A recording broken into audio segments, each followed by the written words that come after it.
Olá, turma, tudo bem? Tudo bem com vocês? Nossa aula de hoje é sobre cuidados com a veia artificial. Então, a gente vai aprender na aula de hoje quais são os cuidados que nós devemos ter com o tubo orotraqueal, o tubo endotraqueal e com a traqueostomia. Então, esses dois dispositivos, quais são os cuidados necessários para manter uma boa proteção dessa veia artificial e uma proteção da veia natural do paciente, um bom suporte ventilatório, beleza? Então essa aula ela agrega vários conhecimentos, mas é uma aula que sai também um pouquinho da nossa linha de raciocínio. Se nós pegarmos aquelas primeiras 7, 8 aulas, ela realmente é uma aula que um pouco à parte da relação de conhecimento e raciocínio fisiológico que nós utilizamos no começo. Então, mas nada muito fora, é totalmente compreensível entender esses cuidados com a veia aérea artificial. Então vamos lá, Marli. O que seria essa veia artificial? Nada mais é do que consiste de inserir um tubo que vai garantir a ventilação pulmonar, que vai garantir uma proteção das vias aéreas, que vai garantir o caminho para a passagem do ar. Essa inserção, Marden, ela pode ser em quais posições, em quais locais? Ela pode ser oral, ou seja, boca, ela pode ser por via nasal, ou seja, nariz, e pode ser por uma traqueostomia, que é na área cervical. Então, existem 3 locais de inserção: o tubo orotraqueal, o tubo nasal e a traqueostomia. Beleza, então, esses 3 modelos de dispositivo de via aérea artificial, elas permitem as passagens dos gases respiratórios e tentam minimizar complicações como hipóxia ou hipoventilação. Beleza, Marli. Então, o objetivo dessa via aérea artificial: número 1, garantir acesso à ventilação mecânica, ou seja, a ventilação mecânica invasiva, ela deve ser realizada ou por um tubo orotraqueal, por um tubo nasal ou uma traqueostomia. Ela protege o pulmão contra aspirações de conteúdo e secreções gástricas. Por quê, Marli?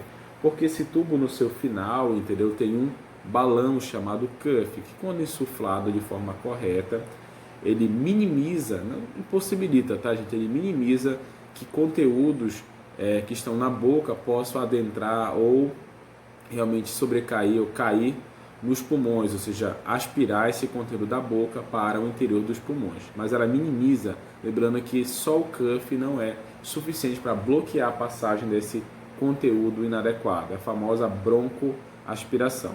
Evita a insuflação gástrica, por quê? Com o tubo bem posicionado na via aérea natural do paciente, o cuff insuflado, o ar vai ter só um caminho. Se o cuff está furado ou o cuff está mal insuflado, a chance do ar caminhar para o esôfago é mais alta, com isso insuflando o estômago. Então evita essa insuflação gástrica. Propicia a aspiração direta de secreções, ou seja, você pode gerenciar as secreções pulmonares, ou melhor, brônquicas, através da aspiração de uma traqueostomia, da aspiração do tubo orotraqueal ou de uma aspiração nasal. Você já tem um caminho de passagem para aquelas secreções, se estiver no nível mais proximal. Pode ser usado também para administrar algumas medicações de forma mais rápida, caso não tenham acesso a alguma coisa do tipo, pode ser também administradas pelo tubo orotraqueal ou por uma traqueostomia.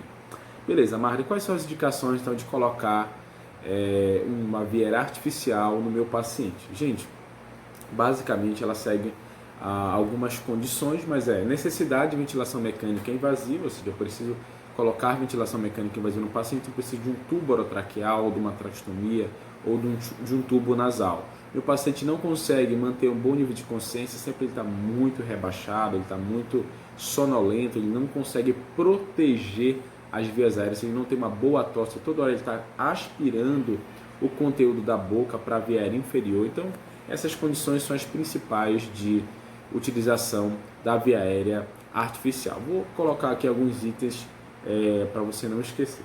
Número 1, esses itens estão no consenso de 2013, as diretrizes de ventilação mecânica falam o seguinte: apneia, o paciente tem uma pausa respiratória constante, não consegue manter uma ventilação minuto adequada, não consegue manter uma constância do tempo ins e o tempo ex, um ciclo respiratório adequado, faz sucessivas pausas, essas pausas submetem o paciente a uma hipoventilação, é possível que ele necessite de uma via aérea artificial. Escala de coma de Glasgow menor que 8, principalmente utilizada em paciente neurológico, o paciente está rebaixado, sofreu um trauma agudo e aquele paciente está com a escala de coma de Glasgow, nível de consciência com uma pontuação menor que 8, esse paciente necessita de via aérea artificial, não está conseguindo proteger a via aérea inferior. Lesão de vias superiores que ofereçam risco à ventilação, exemplo, algum trauma, alguma massa, o paciente tem algum conteúdo que está bloqueando a passagem do ar pela laringe, por esse espaço, possivelmente esse paciente está respirando muito mal, ele precisa de uma via aérea também artificial. Risco elevado de aspiração de conteúdo, aquele paciente que não consegue proteger a via aérea, tem muito volume de secreção, vive fazendo infecções, é um paciente que não consegue conter o volume de secreção, não consegue tossir e expelir essas secreções. Possivelmente esse paciente também precisa de uma via aérea artificial. Traumatismo instável de face, aquele paciente que está com um trauma, fez algum acidente automobilístico, algum trauma de face, com sangramentos, não consegue manter vieiras pérvias, uma vieira protegida, uma vieira com uma boa ventilação. Possivelmente esse paciente também precisa de uma via aérea também artificial. A incapacidade de proteger, uma tosse inadequada, ou o clássico mesmo, que é o desconforto respiratório. O paciente acidótico, aumento da frequência respiratória, sinais clássicos de desconforto respiratório. Esses são alguns sinais que o paciente precisa de uma via aérea artificial. Marli, agora a via aérea é uma emergência, vamos intubar. A equipe médica solicitou a intubação em discussão com a equipe multi. O que eu preciso para garantir que a intubação seja um sucesso e não seja algo desastroso? Vamos lá, primeira coisa, controle a via aérea natural do paciente. O que é isso? Você deve posicionar o paciente de uma forma adequada. Você deve lembrar a nossa aula de reanimação cardiopulmonar sobre aquelas manobras que você deixa a extensão cervical, a elevação de queixo, a elevação de mandíbula, com a intenção de garantir uma maior visibilidade pela equipe médica da passagem do tubo orotraqueal, uma facilidade, uma abertura melhor da via aérea. Então, a primeira coisa é o controle da via aérea, o posicionamento correto do paciente, a aspiração de conteúdo, isso é muito importante, o vacômetro na rede próxima à rede de gases ou portátil deve estar ligada para aspirar os conteúdos caso aconteça algum sangramento, e o ideal é aspirar antes para facilitar uma maior visibilidade dessa via aérea natural. Remover os corpos estranhos como próteses, as famosas dentaduras, retirar do paciente para que não tenha nenhum risco de bloqueio da passagem do tubo ou que ela possa bloquear a via aérea do paciente e não tenha acesso à passagem da via aérea artificial. A manobra de abertura que nós já falamos, né, que é a elevação da mandíbula, a elevação do queixo, a extensão cervical. E uma das coisas principais que às vezes é um pouco esquecida é a utilização de uma oxigenação prévia, a famosa pré-oxigenação. O que é isso?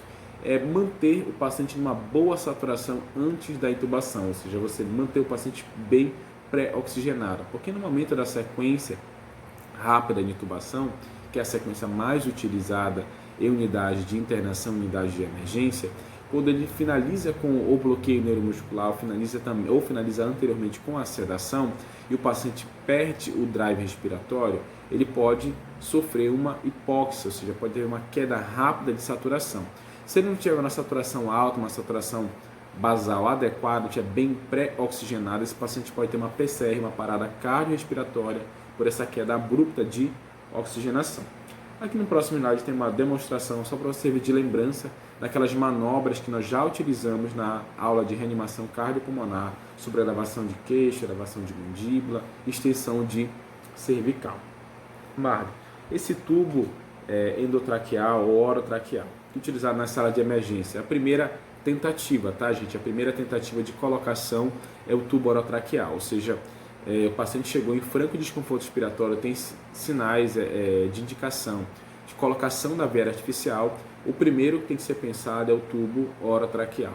Caso haja algum problema na boca do paciente, sangramento, algum trauma, o médico pode partir para um tubo nasal. Caso toda a via aérea do paciente parte superior esteja muito ruim e seja uma tentativa de emergência, ele pode fazer uma cricotiroidostomia, ou seja, fazer uma perfuração na cervical do paciente para tentar passar o tubo.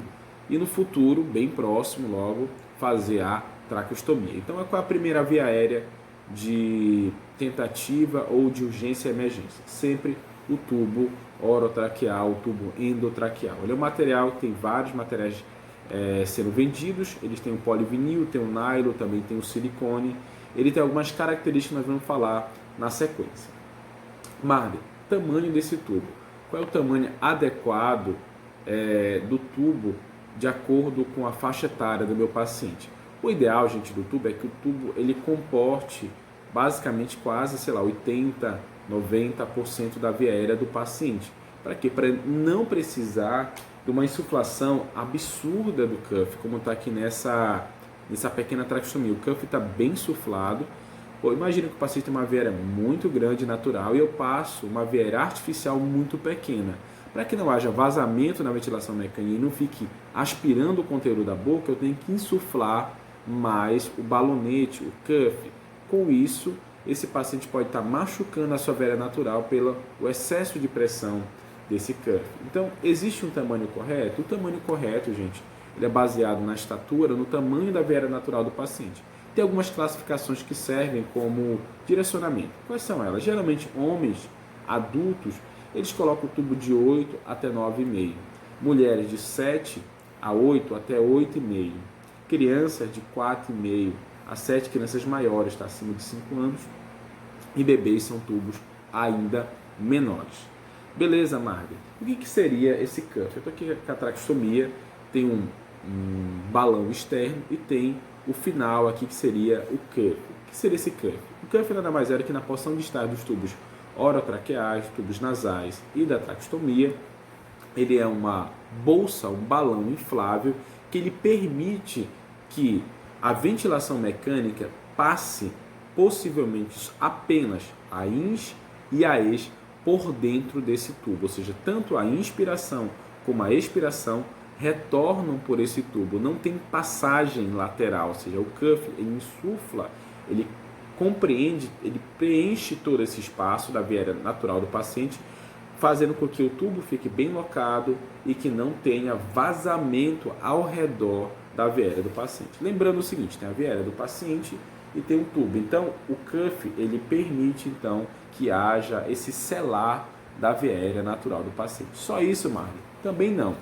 Ele também ajuda a minimizar, não bloquear, tá, gente? O conteúdo de secreções orais, ou seja, a famosa evita, no sentido de minimizar, melhor dizendo, as broncoaspiração. Então, duas funções principais. Número 1, permitir a ventilação mecânica invasiva sem vazamentos. E número 2, tentar minimizar a broncoaspiração. Beleza, Marley, quais são as partes do cuff?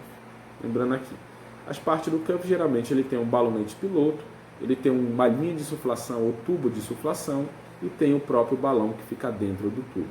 Há uma maneira de mensurar essa pressão? Sim. Eu vou falar depois sobre a forma de mensuração e qual seria a pressão ideal. Então você insufla por esse pequeno piloto aqui, esse lower, onde você vai encaixar um aparelho chamado cufômetro, que ele é um manômetro geralmente analógico, você avalia a pressão de dentro aqui do balonete e tem uma pressão ideal. Você consegue insuflar e desinsuflar esse sistema. Então existe um piloto, um balonete externo, molado, uma linha de insuflação, um tubo de insuflação e existe o cuff ou o balão de estalo.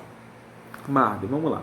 Vou falar agora para vocês de cada uma dessas vias aéreas artificiais. Vou começar falando aqui do tubo. Esse meu tubo está sem um cuff já, a gente acabou quebrando a linha do cuff, mas aqui está no final dele, ó, a porção de estalo do cuff, mas a linha de insuflação e o piloto acabou quebrando. Mas eu vou mostrar aqui algumas partes do meu tubo.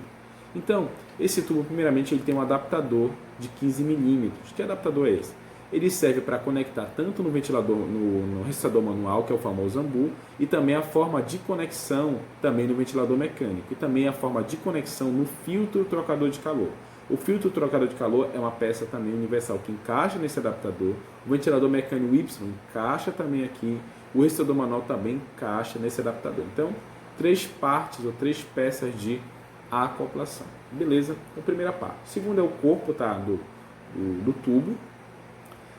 Existe também um fio de enchimento, que é aquele fio que eu falei agora, que é a linha de insuflação, que era por onde vai caminhar o gás para insuflar o cuff ou o balonete. O enchimento do cuff, né, que eu falei, que é o balonete ou o piloto. Uma válvula com mola, que é essa pequena parte aqui da mola que fica realmente para manter a pressurização, ou seja, você coloca uma seringa para insuflar ou o cufômetro, o ideal é o cufômetro ter uma medida, e quando comprime a mola permite o enchimento ou permite o esvaziamento. Existe a linha ou entrada laterodistal, chamado olho de Murphy. Como é que serve esse olho de Murphy aqui, Marga?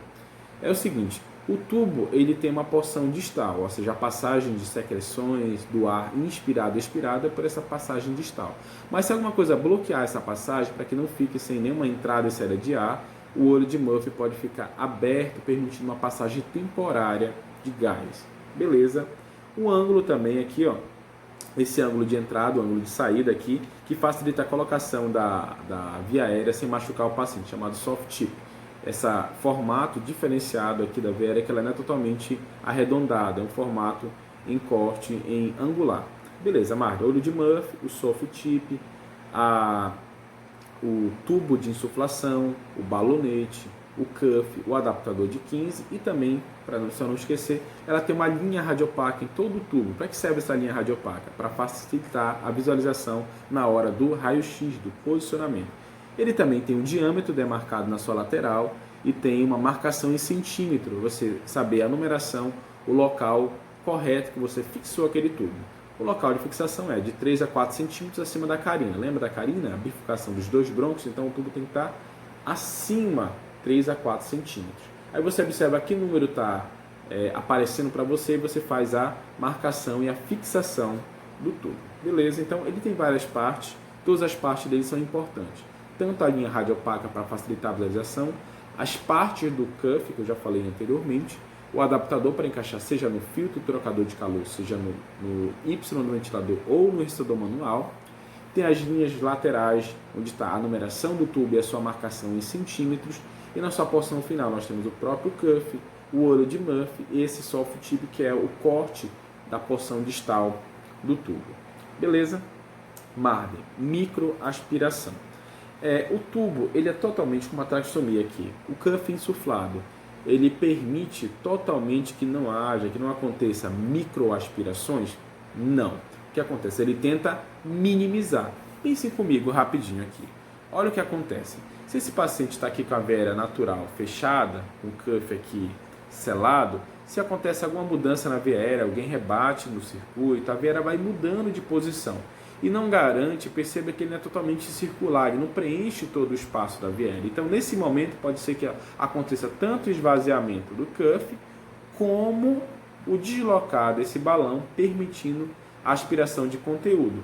Lembrando que fica a secreção acima desse cuff, que o paciente geralmente às vezes não tem tosse adequada, e essa secreção fica depositada bem aqui, esperando um momento inadequado, momento oportuno, para que na hora que o cuff secar, ela realmente invadir a veia aérea superior.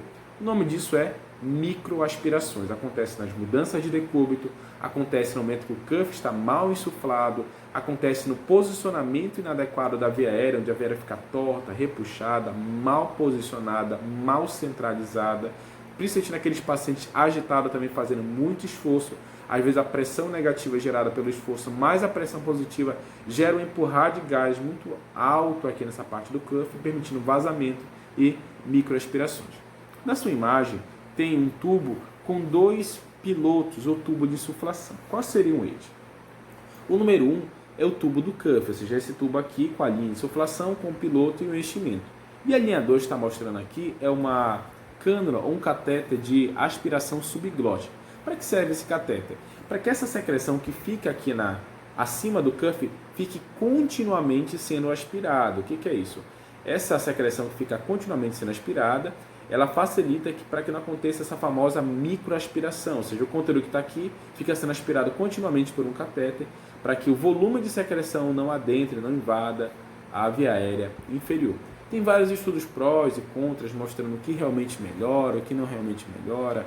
Principalmente quando falamos de pneumonia associada à ventilação mecânica, o que realmente muda desfecho, qual paciente tem menor chance de infecção ou desenvolve menores infecções associadas à ventilação mecânica, e sempre esse catéter, esse tipo de catéter de aspiração subglótica sempre está no meio dos estudos, tá bom? Então é uma maneira de tentar minimizar a microaspiração.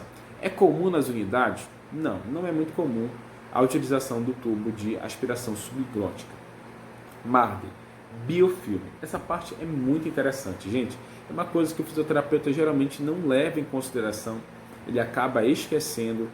Ele considera depois de um tempo, eu acho até interessante, que aquela veia artificial do paciente como se fosse dele. Mas não esqueça que aquilo ali não é natural, gente. Aquilo ali é artificial. É plástico, é de silicone, de nylon, é de outro material. Ele não é natural. E olha que interessante. Quando colocamos algo plástico dentro de uma estrutura orgânica, dentro da estrutura do paciente, bactérias começam a se acumular ao redor daquela via aérea. O nome daquilo ali é chamado de biofilme. São bactérias que começam a se parar ou ficam localizadas ao redor daquele material plástico. Tanto do material do cuff, como do material aqui do tubo, como dentro da via aérea, nesse espaço da via aérea. Por quê, Mário? Como o material plástico facilita a colonização. Porém, tem certos problemas. O antibiótico sistêmico não realmente consegue detonar ou destruir essas bactérias que estão ligadas no famoso biofilme. Os antibióticos sistêmicos não conseguem também destruir essa colônia de bactérias que estão ao redor do material plástico. Marley, então como facilitar a não formação desse biofilme? Vamos lá, a primeira coisa é, de todas as formas, tentar minimizar o tempo de ventilação mecânica, ou seja, tentar fazer o mais precoce possível, de forma segura, a extubação. Se uma paciente está então com uma cânula de traqueostomia, ou seja, já passou por tubo e caiu agora na traqueostomia, esse paciente então tem que observar de todas as formas qual é a melhor maneira de decanulá-lo de forma segura. Mas existem outras formas de tentar proteger que esse biofilme, Marley, não venha invadir a veia inferior do paciente? Sim. O que está por fora, geralmente a gente não consegue controlar, apesar que uma boa higiene externa pode ajudar. Mas o que está por fora do biofilme de bactérias, junto com o cuff e com esse tubo interno, aqui, externo, melhor dizendo, que vai estar em contato com a veia do paciente, você não tem quase controle. Mas o que está dentro aqui, as bactérias que estão dentro desse espaço, a gente pode tentar minimizar com que elas venham invadir a via aérea natural do paciente. Como? Durante a aspiração endotraqueal da traqueostomia, quando você passa uma sonda com a intenção de aspirar aquele paciente colocando uma sonda por dentro do tubo, você tem que fazer de uma forma bem indicada. A primeira coisa é você tem que indicar realmente a aspiração. Realmente ela é necessária? Por quê? Você está trazendo e levando bactérias para dentro e para fora do paciente. Número 2, não utilize nenhuma solução, gente, água, soro fisiológico para tentar melhorar a fluidez da secreção. Primeiro que o soro fisiológico não se mistura com o muco, ele é um cara muito chato, já falamos disso várias vezes, ele não se mistura com esse tipo de solução. E o principal, você vai começar a lavar esse tubo, as bactérias estão sendo lá, estão dentro, no interior do tubo, o famoso biofilme, elas vão cair no sentido caudal para o interior do pulmão do paciente, fazendo o que? A famosa pneumonia. Então, gente, esse biofilme tem que ser muito bem avaliado. Tem um estudo já tem alguns anos, eu acho que é um material israelense, eu não lembro exatamente se é israelense, tá, gente? Me desculpa aqui a colocação, mas é um estudo mostrando que eles criaram um material diferenciado que as bactérias não conseguem colonizar o material do tubo. É realidade? Não. É um estudo ainda em experimental. Mas esse biofilme se forma quando? Logo após algumas horas de intubação. Durante o procedimento de desconexão, aspiração, estilação de soro, que é totalmente inadequado, pedaço desse biofilme começa a se separar e migrar para dentro dos pulmões. Soro fisiológico, gente, não deve ser utilizado durante a aspiração orotraqueal, traqueostomia, nasal, não deve. Existe uma única indicação, ou melhor, exceção. É quando o paciente tem rolha, tampão mucoso, ou seja, tem alguma coisa bloqueando a passagem do tubo, você pode estilar soro fisiológico com a intenção de tentar realmente desbloquear a passagem da veia artificial, já que o paciente está com a veia entupida. Caso não melhore, esse paciente deve ser conversado com a equipe múltipla, com a equipe médica, para ser trocado a via aérea artificial. E não ficar tentando jogar soro, fazendo com que aquelas bactérias que estão no biofilme se quebrem e possam migrar para o pulmão do paciente. Vamos lá, Marla, intubação endotraqueal. Existem complicações, já falamos que é utilizado em vários procedimentos. Desconforto respiratório, apneia, parada cardíaca, não consegue controlar a via aérea, não tem uma tosse adequada, está rebaixado o nível de consciência, procedimento cirúrgico. Então, é uma coisa muito comum, gente, muito utilizada, tanto no centro cirúrgico, enfermaria, unidade de urgência, UTI. Marla, mas ela é isenta de complicações? Jamais, gente, tem muita complicação. Intubar uma pessoa pode gerar imobilidade de pregas vocais, aspiração ou microaspiração, reflexo do vômito, dor, uma autoextubação, perder essa veia artificial, a estenose da laringe, já que só um contato, gente, da via aérea artificial com a laringe do paciente passando por esse espaço já pode gerar uma estenose, uma inflamação. Traumatismo oral, disfasia, o paciente já não tem mais a capacidade de deglutição. A estridor laringe, ou seja, tem um fechamento abrupto ou silencioso da via aérea superior. Infecções como a pneumonia, edema dessa região glótica, sangramentos, entre outras complicações, tá, gente? Então, outra complicação, exemplo clássico também, a fístula tráqueo-esofágica, ou seja, uma comunicação entre a traqueia e o esôfago por excesso de pressão do balonete e do cano. Então, gente, muito cuidado, ou seja, a via aérea artificial ela tem que ser bem utilizada, ela tem que ser bem estruturada, ela tem que ser bem manejada. Marden, outro ponto que pode utilizar como cuidado da via aérea artificial, a cânula de Guedel, uma cânula orofaringe. Ela é muito utilizada, gente, para facilitar um procedimento de intubação onde o paciente está com fechamento da via aérea, está mordendo, querendo morder o dedo de quem está intubando, ou está mordendo já a via aérea artificial no paciente já intubado.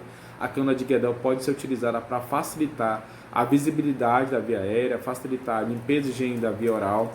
Mas lembrando, se o paciente está mordendo o tubo, está com a via aérea fechando, é necessário também reavaliar a analgesia, a sedação e até mesmo, às vezes, o bloqueio neuromuscular.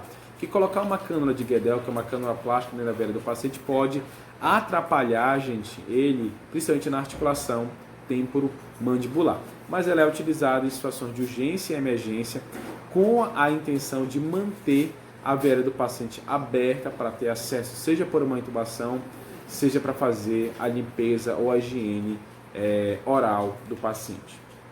Beleza? Objetivo, então, melhorar a ventilação, permitir a abertura da via aérea em pacientes intubados, até que haja um manejo adequado daquela via aérea natural do paciente. Gente, então, tranquilo, essa é a cânula de Guedel. Ela tem uma forma de colocação? Sim, ela tem uma forma de colocação, tem uma imagem aqui mostrando. Se ela for colocada de forma inadequada, ela pode até bloquear a entrada da via aérea, jogando a língua para baixo e fechando a via aérea. Então, geralmente é colocada no sentido inverso, ela fica nesse posicionamento aqui, ó. Então, você coloca ela no sentido inverso, quando adentrar a via aérea, você gira 180 graus, ela fica encaixada, como mostrado na imagem a seguir no seu slide. Marlon, próxima via aérea artificial. Não falarei da naso, tá, gente? Os cuidados são semelhantes que da oro e está numa via aérea ainda menor que é o nariz, o cuidado tem que ser sempre redobrado. Traqueostomia. Eu falo agora dessa via aérea artificial, que é a traqueostomia. É a criação de uma via aérea cirúrgica, tá, gente? Por uma abertura da traqueia. Muito utilizada quando já tem bloqueio da via superior, muito utilizada quando tem também tempo de ventilação prolongada, alguma massa ou tumor na laringe, muito utilizada também quando o paciente teve várias falhas de extubação, tentou tirar várias vezes o tubo e não conseguiu, o paciente tem um péssimo nível de consciência por muito tempo, esse paciente não pode permanecer muito tempo com tubo orotraqueal. Tem estudo mostrando que 7 dias é suficiente, ou seja, se em 7 dias ele não sair do tubo orotraqueal, ele pode ser um candidato a uma traqueostomia. Se o paciente permanecer 10 dias no tubo orotraqueal, ele pode ser candidato a uma traqueostomia. Se o paciente passar 14 dias no tubo orotraqueal, ele pode também ser um candidato a traqueostomia. Então, esses estudos são muito divergentes, depende de cada caso, dependendo de cada trio, tá bom? Traqueostomia, então, é uma via artificial baixa, ou seja, uma via aérea onde tem acesso através da cervical do paciente. É um procedimento, gente, eletivo, tá? Não é um procedimento de urgência. O de urgência, que é feito às vezes com materiais de urgência, ou materiais que você tem na mão, pontiagudos, é a crico, tá, gente? A crico é de urgência, quando tem um trauma de face, está sangrando, não conseguiu entubar, o que o médico faz é uma crico. O procedimento cauteloso e cirúrgico é a traqueostomia, tá bom? São coisas diferentes. A crico é a perfuração com a tentativa de passagem rápida do tubo, e a traqueostomia ela é diferente, é um procedimento cirúrgico onde você vai bem com cautela para realmente colocar a veia artificial de uma forma organizada. A cânula de traqueostomia, gente, a cânula de traqueostomia ela tem os mesmos, geralmente as mesmas partes do tubo orotraqueal com menos elementos. Ela tem um fixador, essas bordas externas, ela também vai ter o conector, ela também vai ter esse famoso adaptador de 15, onde encaixa tanto no ambu, encaixa no filtro, encaixa na peça Y. Algumas cânulas possuem cânula externa e interna. Para que cânula externa e interna? Para facilitar, às vezes, a limpeza da via aérea. Então, algumas cânulas de traqueostomia têm uma endocânula, uma cânula interna que pode ser retirada para facilitar a higiene. Também tem o tubo de insuflação, tem o piloto, que é essa parte externa, e tem o cuff. Beleza? Tranquilo? Vamos lá, essa aqui é a cânula de traqueostomia. Aqui no próximo slide tem alguns modelos de cânula de traqueostomia. O que acontece? Esses modelos são os seguintes, gente. Existem cânulas com balonete ou com cuff, que são as mais utilizadas em ventilação mecânica. Por quê? Porque elas permitem que não tenha o quê? Vazamento, que permitem que não tenha escape aéreo. Então, se você utilizar ventilação mecânica invasiva, a correta para a utilização são cânulas com cuff. Por quê? Porque essas cânulas não permitem o vazamento. Beleza, Marta, existem outras cânulas? Sim, existem cânulas com fenestra ou pequenos perfuros. Existem as cânulas com aspiração subglótica, que é a cânula que eu falei que fica aspirando continuamente conteúdo supracuff.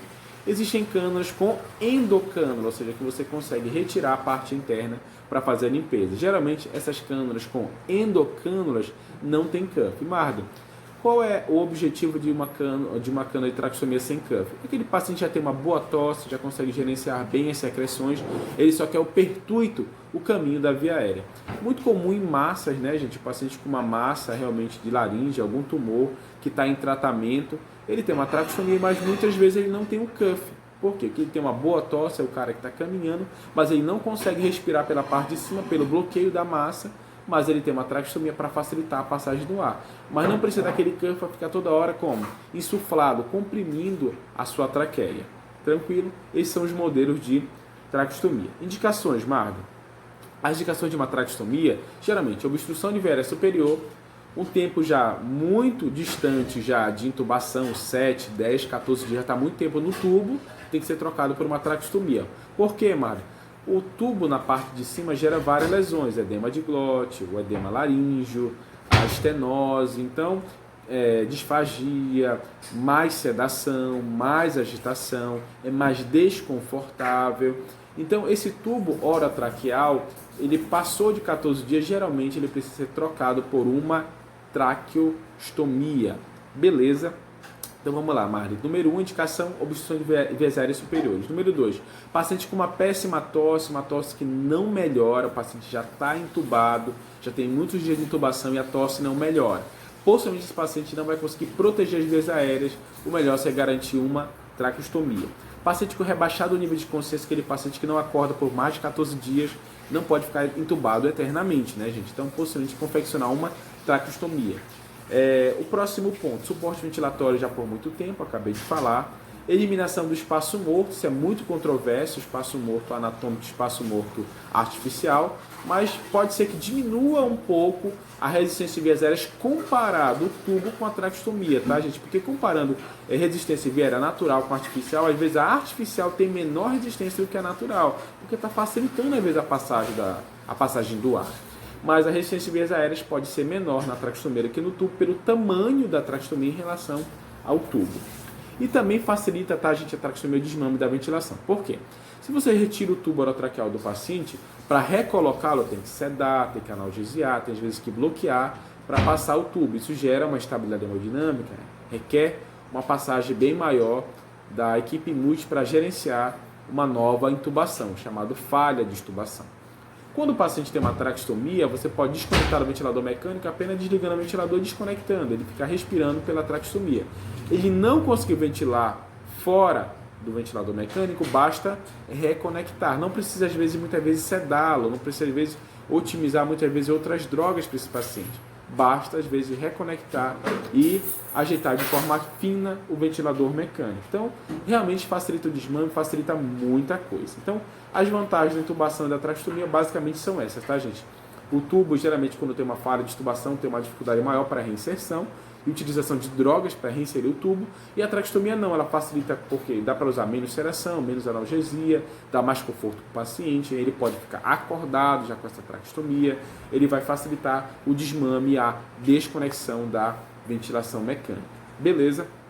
Com uma traqueostomia, esse paciente já tem mais facilidade para sair da UTI. Já com o tubo, dificilmente esse paciente vai sair da UTI enquanto ele não sofrer esse desmame ou confeccionar essa traqueostomia. Exceto em locais que têm unidades próprias de semi-intensiva, onde o paciente parte entubado, onde o prognóstico é um pouco mais limitado, não tem muito mais o que fazer na UTI, ele pode partir para uma área de semi-intensiva mesmo entubado, e na semi-intensiva ele pode confeccionar a traqueostomia.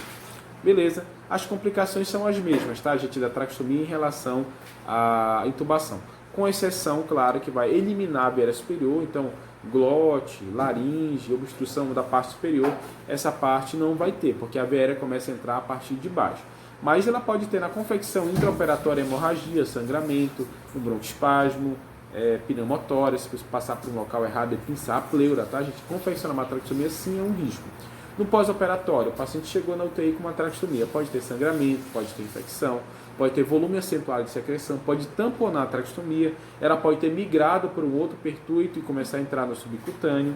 E no período tardio pode gerar malácia, ou seja, pode gerar uma lesão na via aérea, pode gerar uma estenose, pode gerar uma fístula entre a traqueia e o esôfago. Então, muito cuidado, entendeu?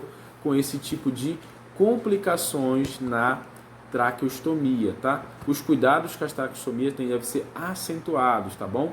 Muito bem observado. Beleza, Marda, aqui tem uma próxima imagem, uma fístula traqueosofágica, um pequeno caminho que foi criado entre a traqueia e o esôfago. O que acontece?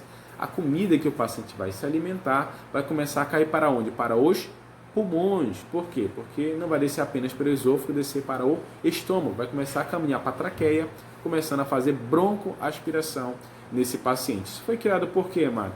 Possivelmente pelo excesso de pressão do cuff. Beleza?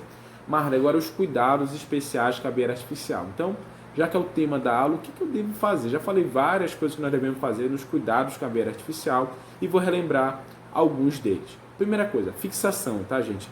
O tubo ele deve ser fixado, ele pode ser fixado de várias maneiras.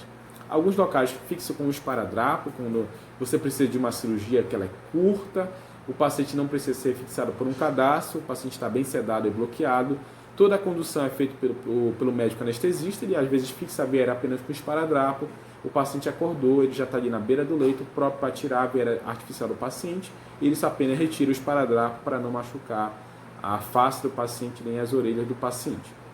Se o paciente precisa de mais de 48 horas, mais de 24 horas de intubação orotraqueal, o esparadrapo pode ser um procedimento não seguro, porque o paciente pode tossir, expelir aquele tubo, a veia pode deslocar, você fixou, estava no 24 ou no 22 centímetros, quando você observa está no 26, ou está no 28, ou está no 20, o paciente já está estubado. Então o esparadrapo ele permite muita mobilidade do tubo, fazendo com que o tubo possa se deslocar. Então, nas unidades de internação, o mais comum utilizado ainda é o cadastro, aquele famoso fio que você amarra o tubo, enrola aqui por trás da cabeça do paciente e há uma fixação. Essa fixação tem que ser centralizada, tá, gente? Para não ferir a comissura labial, a parte superior do paciente. Geralmente tem placas onde está passando esse cadastro para proteger a orelha e a face do paciente e também a região occipital. E já tem criado também fixadores próprios para o tubo, o famoso anchofar, que são fixadores que o tubo passa por dentro, a boca do paciente fica geralmente entreaberta e esse fixador compreende toda a boca do paciente para ele não morder o tubo e o tubo sempre fica bem centralizado. E esse fixador protege também as áreas de contato com o paciente. Beleza, então tubo centralizado, marcação feita, cadastro bem amarrado, nem muito apertado, nem muito frouxo, a face do paciente, a orelha do paciente protegida por placa ou algum material que possa proteger. E na traqueostomia, Mário, quais são os cuidados na fixação? Geralmente colocam algodões, tá, gente, nessa parte de baixo aqui do fixador, para quê? Para facilitar, tá, gente, com que haja, que não tenha contato, tá, gente, dessa parte plástica com a pele do paciente, gerando uma ferida, gerando alguma infecção. Então, a maioria dos locais colocam, não deixam em contato o fixador com a pele do paciente, colocam geralmente gases de proteção. e fazem a amarração através, circundando a cervical do paciente. Geralmente não deixa nem tão frouxa, nem tão apertada. O posicionamento tanto do tubo como da traqueostomia. Mas lembra da carina? Pois é, ele tem que estar de 3 a 4 centímetros acima da carina, entendeu? Para quê? Para que não esteja nenhuma seletivação desse tubo, ele não adentre apenas o bronquifonte direito e também não fique tão alta ao ponto de gerar microaspirações, o paciente também não tem uma autoextubação. Então, sempre observar isso.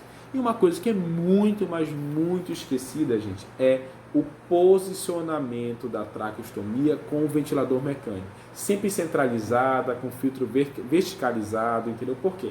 Às vezes a gente chega nas unidades e o tubo está como? Repuxado para um lado, repuxado para o outro, a veia está toda torta. Com isso, o cuff já não é 100% para prevenir microaspirações, aumenta o risco de contaminação, aumenta o risco de vazamento, além de causar dor e desconforto para o paciente. Marley, umidificação. Então, eu tenho aqui um filtro trocador de calor e umidade. Eu falei na aula de estrutura e função pulmonar desse filtro chamado HMEF, o filtro trocador de calor e umidade, o filtro barreira. Existem duas formas de umidificação em pacientes que estão em ventilação mecânica. Pense comigo, se você colocou um tubo a equipe médica colocou um tubo na via aérea do paciente, natural do paciente, o que acontece? Aquele ar que está sendo inspirado, ele precisa ser úmido e aquecido, já que o seu nariz natural, ali o nariz natural do paciente, umidifica, aquece e protege contra partículas. Então você tem que encontrar um mecanismo que faça a mesma coisa. Então esse filtro HMEF, esse filtro trocador de calor e umidade, ele faz umidificação e aquecimento do gás inspirado e protege contra barreiras, um filtro barreira contra bactérias e vírus. Então esse filtro é chamado filtro passivo. Existe também o tipo de umidificação ou umidificação ativa, que é colocado através de um copo de água que fica geralmente abaixo do ventilador mecânico, onde o ramo inspirado, o gás inspirado passa por dentro dessa água, umidificado, e um termostato, uma base aquecida, aquece o gás, gerando então uma umidificação e um aquecimento do gás inspirado. Então, Marley, se eu colocar o paciente sob ventilação mecânica, entubado, sem umidificador passivo ou ativo, o que vai acontecer? Dano da mucosa, espessamento de secreções e comprometimento do transporte mucociliar. Aqui está duas maneiras mostrando aqui o filtro trocador de calor e a umidificação ativa. Marley, eu uso ou um ou outro, nunca os dois. Já falei na aula 2, gente, algumas contraindicações do filtro HMEF. Ele tem várias contraindicações. Então relembre a aula de estrutura e função pulmonar, pegue seu material, que eu falei qual era realmente as contraindicações do filtro ou da umidificação passiva, não ativa. Pressão do cuff. Gente, esse cuff, perceba no meu, eu insuflei propositalmente esse cuff de uma forma em excesso. Eu peguei uma seringa e insuflei esse cuff de uma forma excessiva. O que acontece? O cuff tem que ficar num grau de insuflação ideal. Mari, qual seria esse grau de insuflação ideal? É aquele grau que nem fique comprimindo demais a veia natural do paciente e nem permita escape. Há uma maneira certa de fazer isso de forma correta, fidedigna? Não. Porém, os estudos mostram que você deve manter uma pressão do cuff de 25 a 30 milímetros de mercúrio. Para quê, gente? Desculpa, centímetros de água. Com que intenção? Para evitar que não cause nenhuma estenose, nenhuma isquemia ao redor por pressões excessivas. Como é que eu faço a mensuração dessa pressão? Aqui no material tem um cufômetro, que é um pequeno dispositivo analógico, geralmente, onde tem uma conexão com esse piloto. Você encaixa o piloto e quando encaixa o piloto ele já diz na telinha lá quanto de pressão tem lá dentro.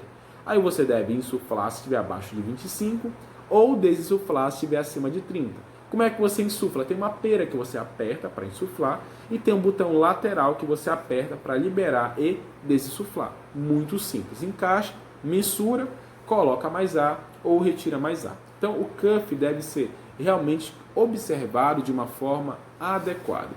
Alguns locais utilizam o ventilador mecânico para saber se a pressão é ideal. Como é que eles fazem? Eles deixam a pressão do cuff um pouco baixa inicialmente e depois dessa pressão um pouco baixa, eles permitem observar o ventilador mecânico que há vazamento. O ventilador diz 10% de vazamento. Eles começam a insuflar o cuff. Insuflando o cuff, eles olharam o ventilador 5% de vazamento. Continuam insuflando o cuff até ter 0% de vazamento. É uma forma interessante? Sim, é uma forma interessante. Porém, o ventilador tem que estar com todos os sensores bem calibrados. Beleza. Aqui tem 3 imagens te mostrando. Na imagem A, um cuff bem insuflado. Na imagem B, um cuff vazio, permitindo escape e microaspirações. E na imagem 3, um cuff que nem aqui o meu de traqueostomia, muito insuflado, permitindo aí lesões. Beleza. Retirada. Aqui estamos finalizando aqui na parte já de retirada. Marder, como é que eu devo fazer a retirada ou extubação no meu paciente? Então, foi discutido na equipe multi, o paciente passou no teste de respiração espontânea, está bem acordado, tem uma boa tosse, a causa que levou a intubação está resolvida, balanço hídrico normal, gasometria permissiva ou adequada, raio-x adequado, tudo certinho com aquele paciente, ele vai sofrer o processo de extubação. Então, a retirada do tubo orotraqueal é chamado de extubação. O que eu devo fazer, Mardo? Então, você coloca o paciente sentado, aspira a via aérea natural dele, a via aérea superior desse paciente, para que quando você retira ele não se engaje, não se afogue em secreções. Você vai chamar uma outra pessoa com você, essa pessoa vai desamarrar o cadastro, vai ficar segurando o tubo. Você vai com uma seringa desinsuflar o piloto para secar o cuff, para não puxar com o cuff cheio, né, gente? Seca o cuff, aí você retira, pede para o paciente puxar o ar, você retira o tubo do paciente e aspira, se tiver secreções, a boca do paciente. Tranquilo, esse é o procedimento de extubação. Tem problema sim, pode gerar edema, pode gerar uma atelectasia, ele pode broncoaspirar conteúdo da boca, ele pode hipoventilar, ele pode fazer um broncoespasmo, ele pode começar a desaturar logo depois do procedimento e gerando uma falha de extubação. Marne, e a decanulação? Gente, a decanulação, cada hospital geralmente tem o seu protocolo, mas geralmente o protocolo segue esses passos que eu vou falar agora. Quais são os critérios geralmente para pensar em retirar a traqueostomia? A retirada da traqueostomia é o processo de decanulação. Essa decanulação, pense comigo, se o paciente chegou à traqueostomia, gente, possivelmente ele já passou por um tubo, passou um tempo no tubo lá, 10, 14 dias, e retirar essa traqueostomia pode ser um risco, porque geralmente se aquela traqueostomia for retirada de uma forma inadequada, esse paciente pode ser que o médico não conseguir recolocar a traqueostomia, ele precisa ser entubado de novo, e causar um grande transtorno para a equipe e para o plantão. Então o que eu devo observar? Paciente bem acordado, número 1. Uma tosse adequada, o paciente tem uma boa capacidade de expectoração, pico de fluxo de tosse adequado. Alguns locais e alguns protocolos colocam também uma boa capacidade de deglutição, ou seja, capacidade de deglutir, capacidade de realmente fazer a deglutição. Outro protocolo também que eles colocam, geralmente, é o paciente acordado, deglutição, tosse adequada, não necessitar mais de ventilação mecânica por um período até superior de 48, 72 horas. Outro procedimento, não ter muita secreção, não ter muito volume de secreção. E se tiver leve a moderado, tem a capacidade de gerenciar essa secreção. Não está em ventilação, está com uma tosse boa, deglute bem, está acordado. Agora ele vai sofrer um teste. Ele vai secar o cuff. Seca o cuff de 24 a 48 horas, em alguns locais até menos. E observe se aquele paciente consegue respirar bem pelo nariz e pela traqueostomia, já que ela está aberta. E agora ele respira pelo nariz. Como o cuff está seco, o ar também começa a passar por cima. Aí você começa a avaliar esse paciente. Ele ficou bem com o cuff desinsuflado? Ele está com pouca secreção? Ele está saturando bem, ele está bem confortável, ele se mostra bem acordado, beleza. Ele passou bem 24, 48 horas, ele pode ser ocluído, ele pode ser tampado essa via da traqueostomia. Já que o cuff está seco, ele está respirando agora só pelo nariz. Claro que há uma resistência, né, que o tubo está dentro, fechado, ele vai ter uma pequena resistência para respirar. O espaço que ele vai respirar é o espaço que vai passar aqui ao redor do cuff, porque agora ele está seco. O paciente ficou bem ocluído, você conversa com a equipe multi, deixa todo o material de uma traqueostomia e de intubação pronto e o cuff já está seco, vai ser 2 pessoas, uma vai retirar a traqueostomia e a enfermagem junta, né, no caso o médico com a enfermagem, vai ocluir aquele estômago, aquele buraco. Esses procedimentos de decanulação, geralmente os consensos já demonstram que deve ser feito pela equipe de enfermagem e pela equipe médica também, juntamente ligado com o procedimento de troca e de reinserção de traqueostomia, tá bom? É um procedimento invasivo. Aspiração, gente, eu acho que é o último item dessa aula, é algo interessante. Então, primeira coisa, aspirar a via aérea artificial, aspirar um tubo orotraqueal, aspirar uma traqueostomia, o que eu devo fazer? Primeira coisa, indicação, o paciente tem volume de secreção, o paciente necessita de aspiração? Será que ele não tem alguma contraindicação para não aspirar? Esse paciente realmente está muito instável, esse paciente nem tem volume de secreção, eu estou aspirando porque está demarcado na prescrição? Não faça isso. Aspire se houver necessidade. É um procedimento traumático, tá, gente? Que tem risco de microaspiração, risco de contaminação, queda de oxigenação, perda do volume corrente, perda da PIP, perda de muita coisa. Então, mas Marda, eu necessito aspirar. O que eu devo fazer? Garanta uma boa oxigenação para aquele paciente durante o procedimento, ele tem que estar saturando muito bem. Você pode fazer isso utilizando o ventilador mecânico ou o famoso AMBU, respirador manual.